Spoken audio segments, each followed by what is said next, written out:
11/2021/13722. Di sini saya akan mempresentasikan materi demokrasi untuk memenuhi tugas akhir mata kuliah PKN. Jadi pertama-tama pengertian dari demokrasi yaitu sebuah bentuk kekuasaan dari, oleh, dan untuk rakyat. Artinya negara yang diselenggarakan berdasarkan kehendak dan kemauan rakyat. Lalu berikut ada pengertian demokrasi menurut para ahli. Yang pertama menurut Abraham Lincoln. Abraham Lincoln mengartikan demokrasi itu ialah pemerintahan dari rakyat, oleh rakyat, dan untuk rakyat. Lalu ada Cronenberg. Menurut Cronenberg, demokrasi itu adalah mengemukakan demokrasi sesuai dengan pengertian dasarnya, yaitu memerintah rakyat. Lalu ada Henry B. Mayo. Menurut Henry B. Mayo, demokrasi itu merupakan pemerintahan yang mengambil sesuatu kebijakan umum ditetapkan oleh kebanyakan dari wakil rakyat dan diawasi secara efektif oleh masyarakat atau rakyat. Lalu berikutnya ada macam-macam demokrasi di Indonesia. Yang pertama ada demokrasi parlementer yang berlangsung dari tahun 1945 sampai 1959. Ciri-ciri demokrasi parlementer yaitu didominasi oleh parpol dan DPR. Akibatnya persatuan untuk melawan musuh menjadi kendor sesudah kemerdekaan. Lalu ada demokrasi terpimpin. Demokrasi terpimpin berjalan dari tahun 1959 sampai dengan 1965. Ciri-cirinya yaitu dominasi presiden, peran parpol terbatas, peran ABRI sebagai unsur sospol, menyimpang konstitusional, dan menampilkan aspek demokrasi rakyat. Lalu selanjutnya ada demokrasi Pancasila. Demokrasi Pancasila terjadi pada tahun 1966 sampai 1998, yaitu Orde Baru. Ciri-cirinya yaitu sistem presidentil, landasan formal PSUUD dan ketetapan MPR. Lalu peran presiden semakin dominan terhadap lembaga-lembaga negara lain, dan Pancasila hanya sebagai legitimasi politik saja. Lalu ada demokrasi Pancasila. Demokrasi Pancasila itu terjadi dari tahun 1999 sampai sekarang ini, yaitu Orde Reformasi. Ciri-cirinya yaitu multipartai politik menonjol. Trias politika hanya berlaku pada saat pemilu saja. Setelah itu lebih ke arah pembagian kekuasaan antara presiden dan DPR. Lalu berusaha mengembalikan perimbangan antar kekuatan dan antar lembaga negara. Selanjutnya, sistem pemerintahan negara. Yang pertama ada diktator. Lalu yang kedua ada parlementer. Parlementer itu pemerintah dipimpin Perdana Menteri dan Presiden atau Raja, simbol kedaulatan dan persatuan sebagai kepala negara.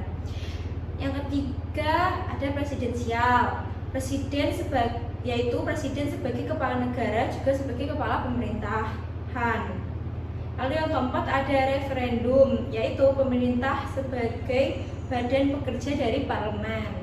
Dan yang terakhir ada campuran, yaitu presidensial dan parlementer seperti di Prancis. Lalu selanjutnya ada bentuk demokrasi. Di sini ada pemerintahan monarki. Pemerintahan monarki itu pemerintahan yang dipimpin oleh raja atau ratu sebagai kepala negaranya. Dunia dikuasai hukum yang timbul dari alam. Ada monarki absolut, monarki konstitusional, monarki parlemen. Contohnya Jepang, Inggris, dan India. Lalu selanjutnya ada pemerintahan republik. Pemerintahan republik itu bentuk pemerintahan yang berasal dan dipilih dari rakyat dan dipimpin atau dikepalai oleh seorang presiden untuk masa jabatan tertentu, contohnya Indonesia dan USA. Lalu selanjutnya ada kekuasaan dalam pemerintahan. Yang pertama ada John Locke yang terjadi dari tahun 1632 sampai 1704, yaitu liberal dan properti. Pemerintahan ini terbagi menjadi 3 bagian, yaitu kekuasaan legislatif, kekuasaan eksekutif atau kekuasaan yudikatif, dan kekuasaan federatif. Lalu berikutnya itu ada Montesquieu yang terjadi pada tahun 1689 sampai 1955, yaitu Trias Politica. Pemerintahan ini terbagi menjadi 3 bagian, yaitu kekuasaan legislatif, kekuasaan eksekutif, dan kekuasaan yudikatif. Sekian materi demokrasi dari saya. Mohon maaf apabila banyak kekurangan dan kesalahan. Terima kasih. Selanjutnya akan dilanjutkan oleh teman saya. Saya Muhammad Rinto Octavian Fathah, absen A11 2020, akan menjelaskan materi tentang bangsa dan negara. Apa itu bangsa? Bangsa adalah kelompok masyarakat yang memiliki kesamaan asal keturunan, adat, bahasa, serta sejarahnya, dan memiliki pemerintahan sendiri. Dan apa itu negara? Negara adalah sebuah organisasi yang berada pada suatu wilayah dan memiliki kekuasaan tertinggi secara sah, serta ditaati oleh masyarakat di dalamnya. Dan bisa negara adalah sebuah kelompok sosial yang mendalami sebuah wilayah maupun daerah tertentu yang berada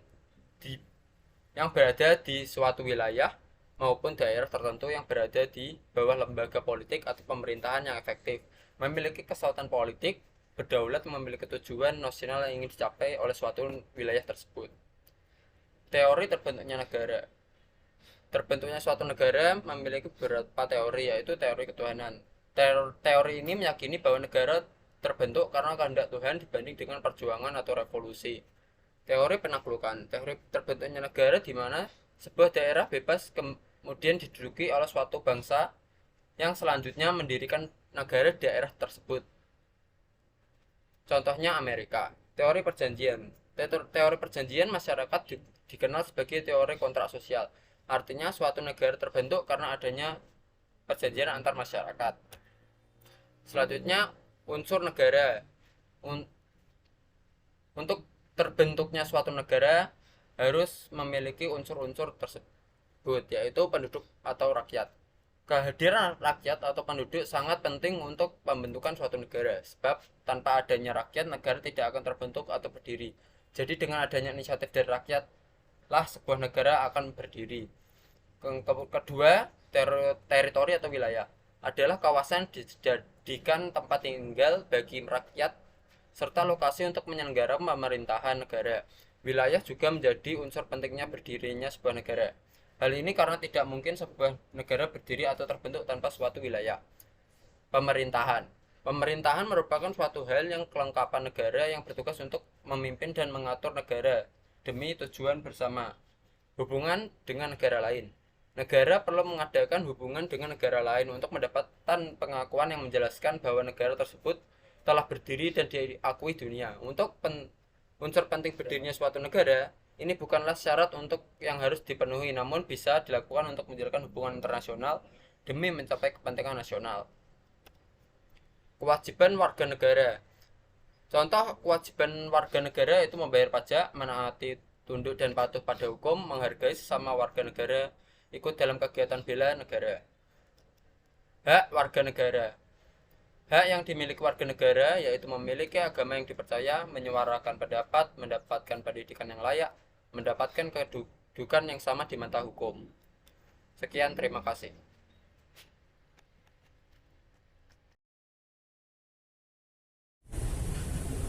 Perkenalkan, saya Marsanda Agustin Cahyani, NIM A11 2021 13710. Kali ini saya akan menjelaskan tentang ketahanan nasional atau TANAS. pengertian TANAS yaitu perjuangan suatu bangsa yang senantiasa akan menghadapi tantangan, ancaman, hambatan, dan gangguan sehingga diperlukan keuletan dan ketangguhan untuk mengembangkan kekuatan nasional. Kemudian yang berikutnya yaitu tujuan.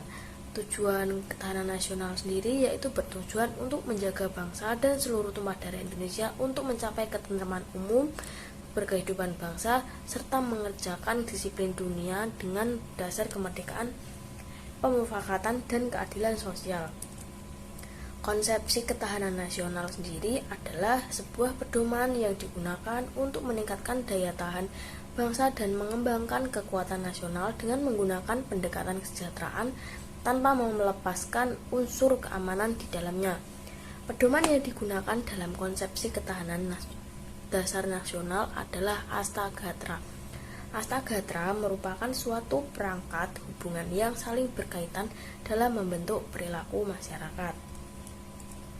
Dan kemudian ciri-ciri ketahanan nasional. Yang pertama yaitu berlandaskan prosedur Astagatra, yaitu terdiri dari 3 faktor seperti kekayaan alam, geografis, serta masyarakat. Dan ada 5 faktor kemasyarakatan yaitu ekonomi, budaya, pertahanan, filsafat, serta ketatanegaraan. Kemudian ciri-ciri ketahanan nasional yang berikutnya yaitu ketahanan nasional berfokus untuk mempertahankan nilai-nilai yang dianut demi kelangsungan hidup suatu bangsa dengan pendekatan keamanan dan kesejahteraan. Kemudian ciri-ciri berikutnya digunakan untuk menghadapi provokasi, rintangan, dan halangan. Kemudian ketahanan nasional merupakan yang wajib bagi negara berkembang. Ciri-ciri berikutnya berpegang teguh pada pemahaman wawasan nasional berdasarkan cara pandang bangsa sesuai dengan Pancasila dan UUD 1945. Berikutnya di sini ada sifat-sifat ketahanan nasional. Yang pertama yaitu mandiri, dinamis, wibawa, manunggal, konsultatif, dan kerjasama. Ada juga fungsi ketahanan nasional. Yang pertama yaitu sebagai pengarah, kemudian sebagai daya tangkal, kemudian sebagai pedoman dalam mempersatukan pola pikir, pola tindak, dan cara kerja intersektor. Berikutnya unsur-unsur ketahanan nasional, yaitu ada 2. Yang pertama, unsur Pancagatra. Unsur Pancagatra ini pada dasarnya berdasarkan hubungan antar manusia dengan Tuhan, manusia dengan sesama, manusia dengan alamnya, serta manusia dengan dirinya sendiri. Kemudian unsur yang kedua yaitu unsur ideologi. Unsur ideologi ini merupakan filsafat hidup yang digunakan sebagai pedoman dalam mempertahankan keberlangsungan hidup bangsa. Filsafat ini juga digunakan sebagai suatu dasar untuk mencapai tujuan atau cita-cita nasional. Yang berikutnya, asas-asas ketahanan nasional. Yang pertama, ada asas kesejahteraan dan ketentraman. Asas kesejahteraan dan ketentraman menjadi kebutuhan yang wajib dipenuhi untuk masyarakat. Asas kedua yaitu asas komprehensif integral. Asas komprehensif integral ini kondisi di mana kehidupan bangsa bisa harmonis, terpadu, seimbang, selaras, dan serasi. Asas yang ketiga, asas mawas keluar. Yang dimaksud asas mawas keluar yaitu suatu negara bisa mengantisipasi, melawan, dan menanggulangi dampak lingkungan luar negeri. Kemudian asas berikutnya yaitu asas mawas ke dalam. Asas ini bertujuan untuk menumbuhkan dan mengembangkan karakter, sifat, dan kehidupan nasional berdasarkan nilai otonomi untuk meningkatkan kemandirian bangsa. Asas yang berikutnya yaitu asas kekeluargaan. Asas kekeluargaan ini dimaksud untuk suatu negara harus memiliki sikap dan jiwa yang adil, solidaritas, gotong royong, toleransi, bertanggung jawab terhadap negaranya atau warga negaranya. Sekian dari saya.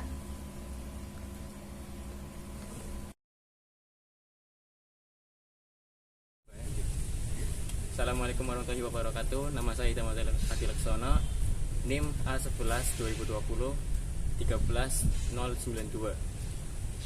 Di sini saya akan menjelaskan pendidikan korupsi 1.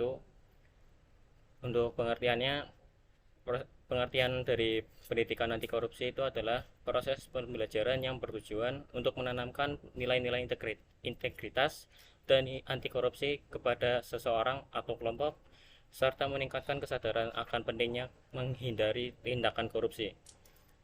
Dan tujuannya satu, untuk menciptakan individu-individu yang memiliki komitmen tinggi terhadap prinsip-prinsip etika dan moral yang baik, serta agar tidak terlibatnya dalam tindakan korupsi apapun dalam bentuknya. Kemudian untuk bertujuan untuk meningkatkan kesadaran masyarakat akan pentingnya menolak tindakan korupsi dan memahami dampak negatif yang akan ditimbulkan oleh tindakan korupsi bagi masyarakat secara umum. Kemudian nilai-nilai anti korupsi. 1, ada jujur, tanggung jawab, disiplin, dan mandiri. Jujur itu adalah sikap lurus hati, tidak berbohong, tidak curang, dan tulus hati. Orang dengan nilai adanya jujur ini memiliki dampak akan untuk memiliki harus tidak kejujuran, untuk menolak tidak kejujuran. 2, ada tanggung jawab. Seseorang yang bertanggung jawab berani mengakui kesalahan yang dilakukan. Mereka amanah dan dapat diandalkan, dan membuat seseorang memenuhi tuntutan pekerjaan yang dibebankan padanya. Kemudian ada disiplin. Disiplin adalah sikap mental yang untuk melakukan hal-hal yang seharusnya pada saat yang tepat dan benar-benar menghargai waktu. Jika pemimpin tidak disiplin, maka bisa mengeluarkan perilaku buruk tersebut kepada sekelilingnya. Selanjutnya ada mandiri. Di nilai ini memiliki menetapkan gambaran hidup yang ia inginkan. Yang dimaksudkan ini adalah berani mengarahkan kegiatan hidupnya untuk menciptakan tujuan yang telah ditetapkan sebelumnya. Selanjutnya ada kerja keras, sederhana, berani, dan peduli, lalu adil. Kerja keras yaitu seseorang yang kerja keras, tidak bersifat malas dan mengeluh terhadap sesuatu kerjaan karena akan mempengaruhi etos kerja yang dibangun. Sederhana yang berarti hidup secara wajar, artinya seseorang mampu menggunakan hartanya sesuai kebutuhan yang ada, tidak menghamburkan uang untuk tidak yang penting. Berani adalah tidak takut menghadapi bahaya atau kesulitan. Seseorang yang berani melaporkan tindakan pidana korupsi karena dia yakin bahwa itu adalah tindakan yang benar. Peduli adalah berarti kita mengasihi dan memperlakukan orang lain sebagaimana kita ingin dikasihi atau diperlakukan. Dengan ini menjadikan dunia sebagai tempat tinggal yang nyaman dan damai bagi semua makhluk. Yang terakhir adalah adil, yaitu seorang yang adil selalu bersikap imparsial, tidak memihak kecuali kepada kebenaran. Orang adil memiliki pertemanan bersamaan suku, bangsa maupun agama. Selanjutnya ada prinsip anti korupsi. Ada akuntabilitas. Akuntabilitas adalah kesesuaian antara aturan dan pelaksanaan kerja.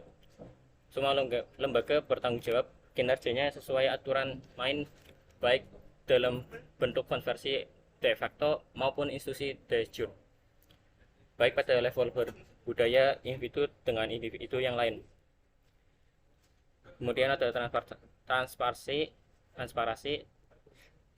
Prinsip transparansi penting karena pemberantasan korupsi dimulai dari transparansi dan mengharuskan semua proses kebijakan dilakukan secara terbuka, sehingga segala bentuk penyimpangnya dapat diketahui oleh publik. Kewajaran. Prinsip fairness atau kewajaran ini ditunjukkan untuk mencegah terjadinya manipulasi dalam penganggaran, baik dalam bentuk markup ataupun ketidakwajaran dalam bentuk lainnya. Prinsip ini terdiri dari hal penting, komprehensif, dan disiplin, fleksibilitas, terprediksi, kejujuran, dan informatif.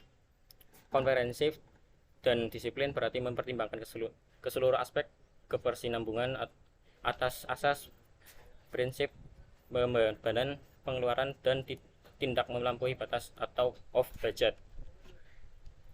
Selanjutnya ada kebijakan. Kebijakan ini berperan untuk mengatur tata interaksi agar tidak terjadi penyimpangan yang dapat merugikan negara dan masyarakat. Kebijakan anti korupsi akan efektif apabila di dalamnya terkandung unsur-unsur yang terkait dengan persoalan korupsi dan kualitas diri dari isi kebijakan tergantung pada kualitas dan integritas pembuatnya. Kebijakan ini telah dibuat dapat berfungsi apabila didukung oleh faktor-faktor penegak kebijakan, yaitu kepolisian, kejaksaan, pengadilan, pengacara, dan lembaga pemasyarakatan. Selanjutnya ada kontrol kebijakan.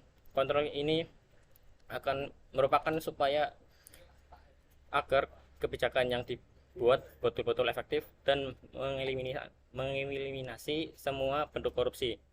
Bentuk kontrol kebijakan berupa partisipasi, evaluasi, dan reformasi. Kontrol kebijakan partisipasi yaitu melakukan kontrol terhadap kebijakan dengan ikut serta dalam penugasan dan pelaksanaannya. Kontrol kebijakan evolusi itu dengan menawarkan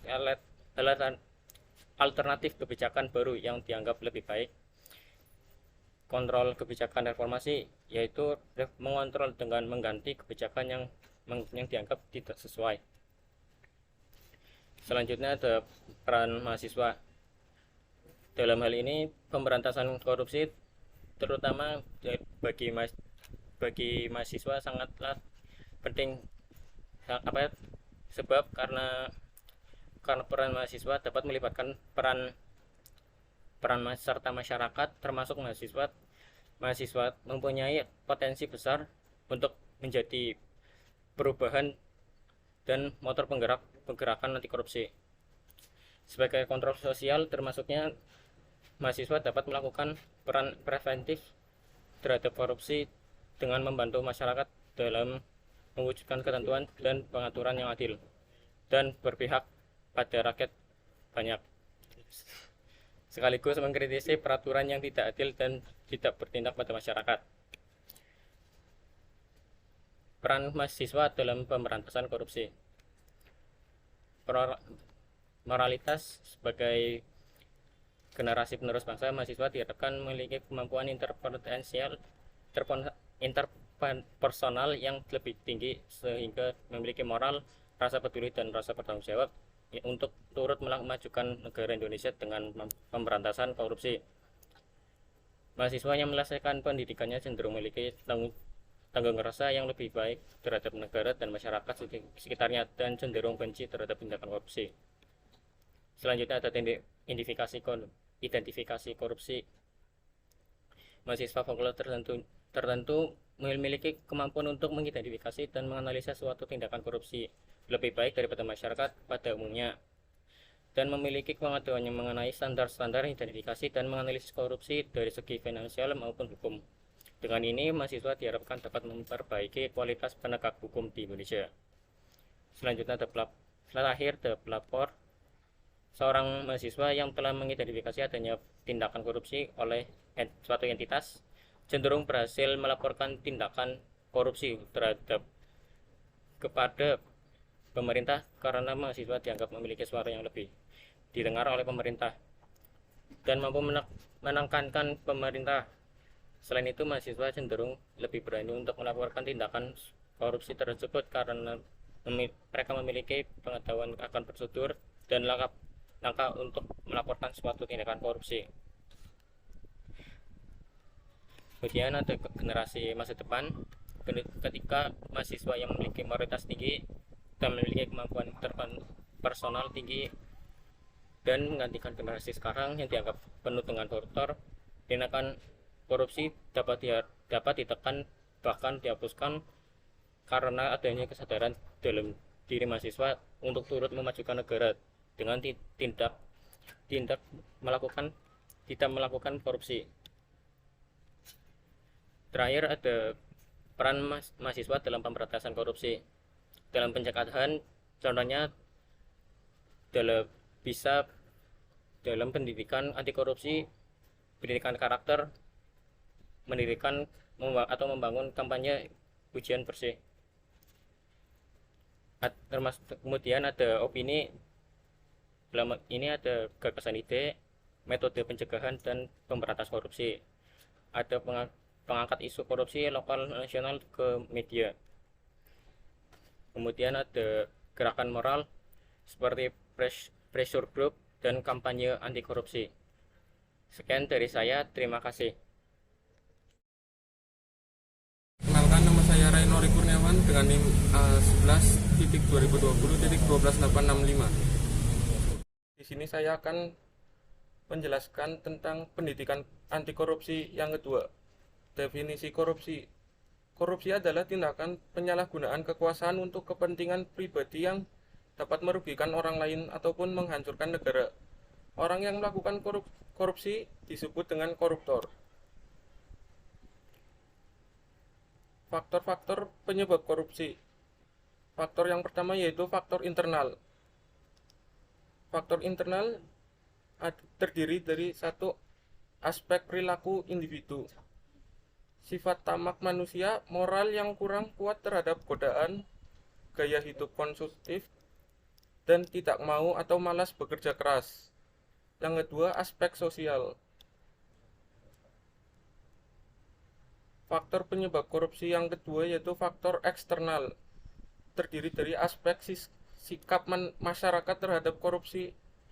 Yang kedua, aspek ekonomi, aspek politik, dan aspek organisasi.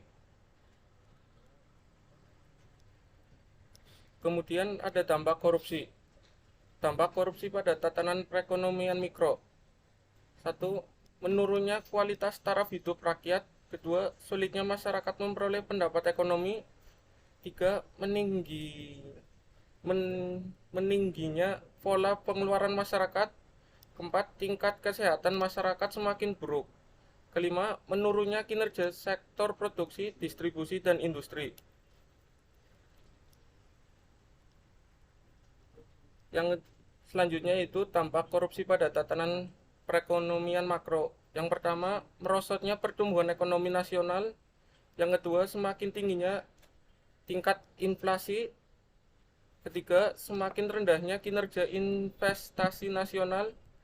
Keempat, nilai tukar mata uang rupiah merosot. Dan yang kelima, semakin rendahnya kinerja perbankan nasional. Hambatan korupsi. 1.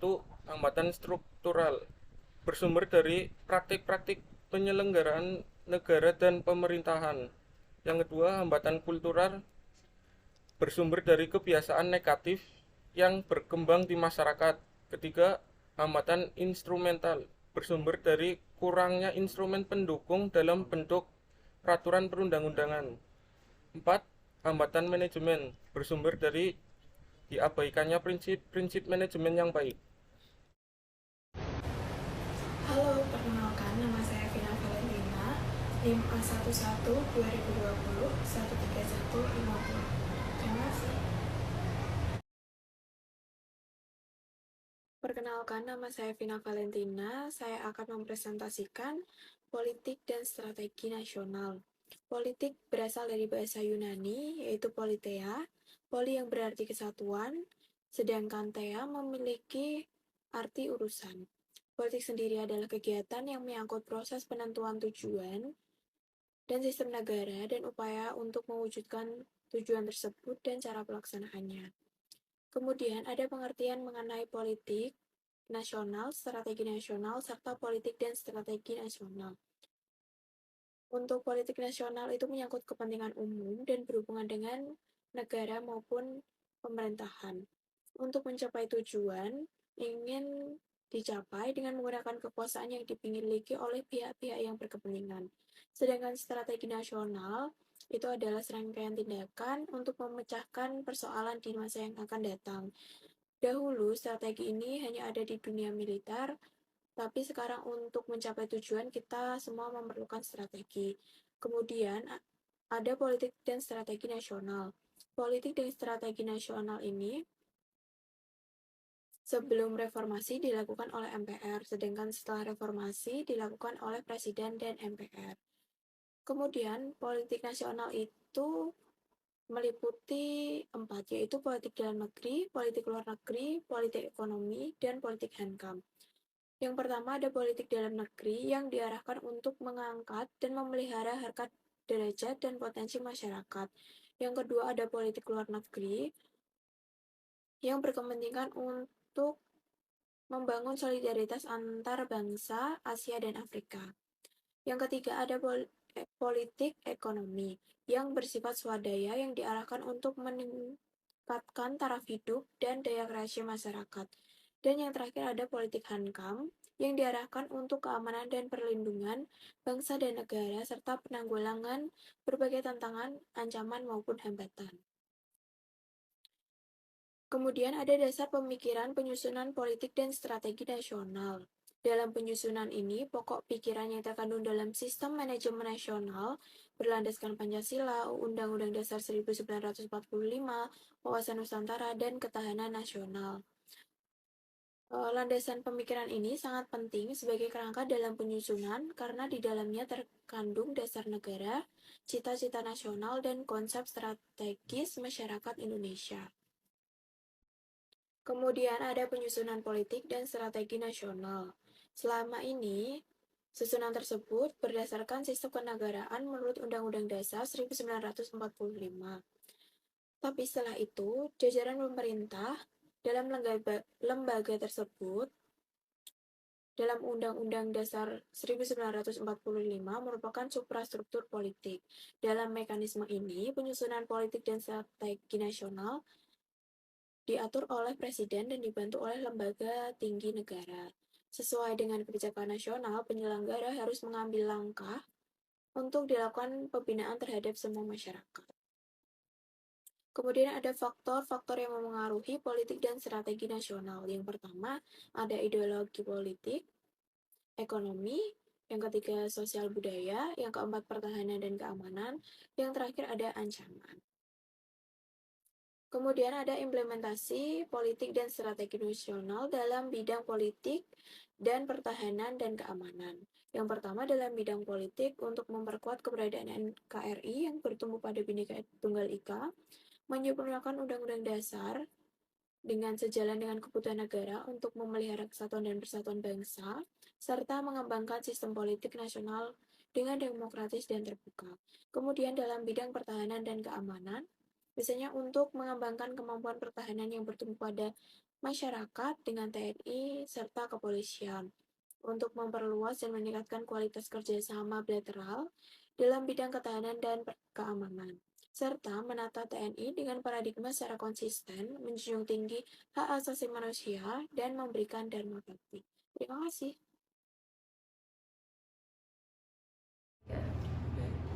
Assalamualaikum warahmatullahi wabarakatuh. Perkenalkan, nama saya Asep Ghafur Rahman dengan NIM A11 2021-13795. Di sini saya akan membawakan sebuah materi wawasan Nusantara. Tujuan dari pembawa materi ini untuk memenuhi tugas akhir mata kuliah PKN. Oke, yang pertama ada topik-topiknya, yaitu yang pertama ada apa itu Wasantara, yang kedua ada tujuan Wasantara, yang ketiga latar belakang, yang keempat ada unsur Wasantara, yang kelima dasar hukum Wasantara, yang keenam fungsi, dan yang terakhir dasar pemikir Wasantara. Oke, yang pertama apa itu Wasantara? Wasantara adalah cara pandang dan sikap bangsa Indonesia mengenai diri dan lingkungannya yang serba beragam, dengan mengutamakan kesatuan dan kesatuan wilayah, dengan tetap menghargai dan menghormati kebinekaan dalam setiap aspek kehidupan nasional untuk mencapai tujuan nasional.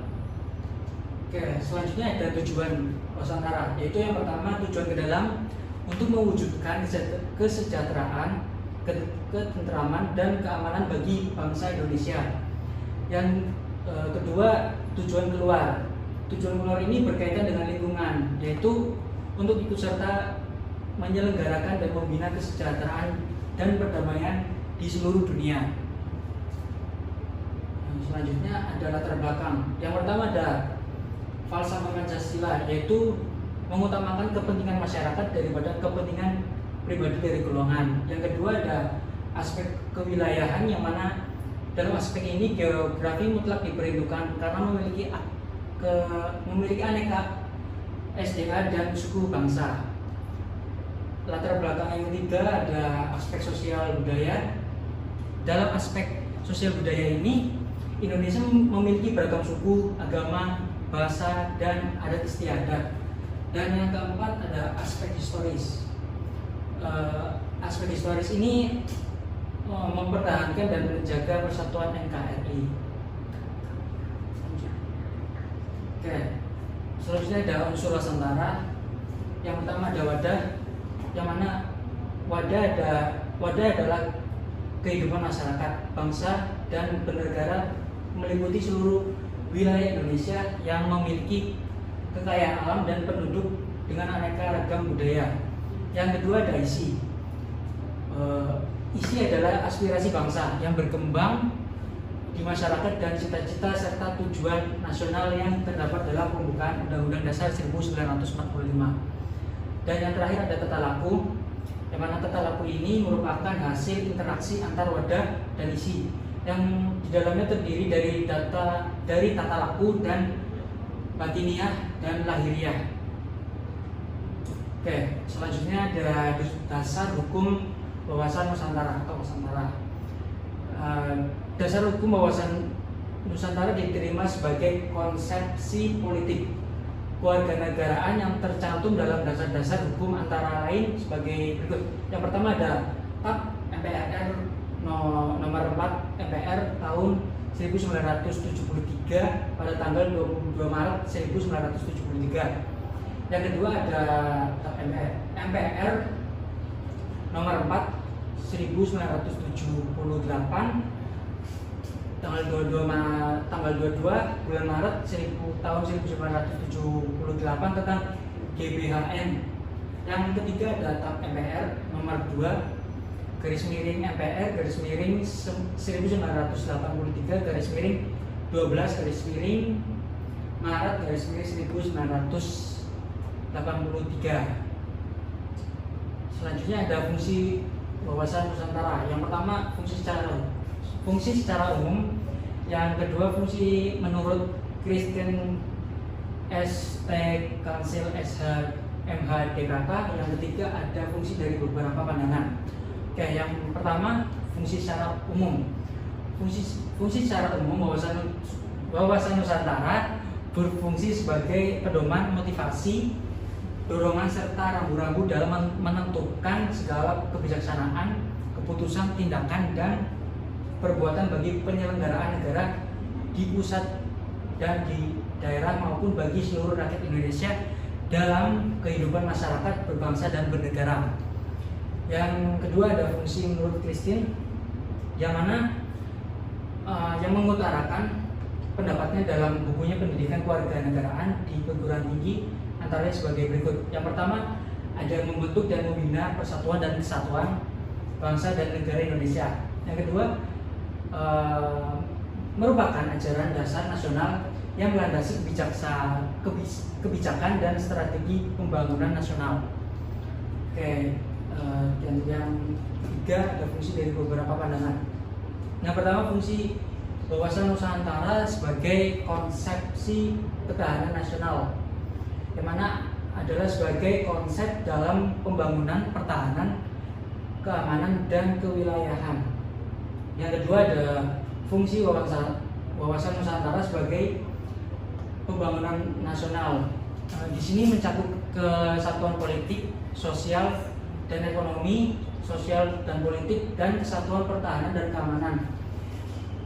Yang ketiga fungsi wawasan Nusantara sebagai pertahanan dan keamanan.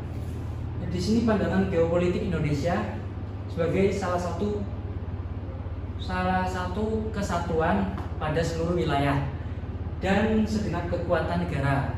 Dan yang terakhir, fungsi wawasan Nusantara sebagai wawasan kewilayahan. Fungsi di sini menyangkut pembatasan negara untuk menghindari adanya sengketa antar negara tetangga. Oke, selanjutnya dasar pemikiran wawasan Nusantara. Di sini wawasan Nusantara dibentuk dan dijiwai oleh paham kekuasaan bangsa Indonesia dan geopolitik Indonesia.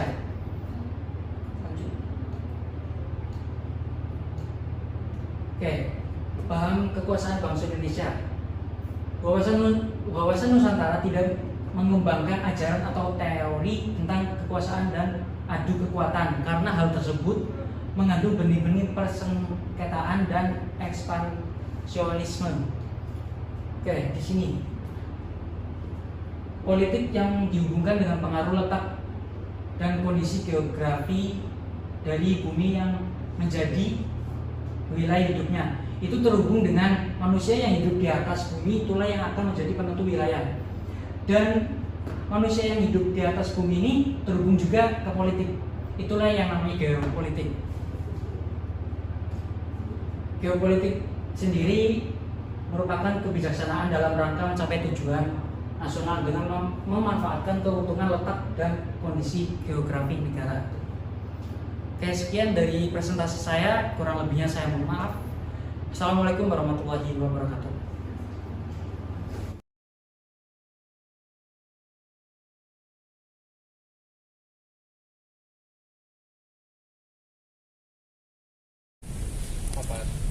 Perkenalkan, nama saya Ahmad Zulfikri Adi dengan NIM A11 2021 13839.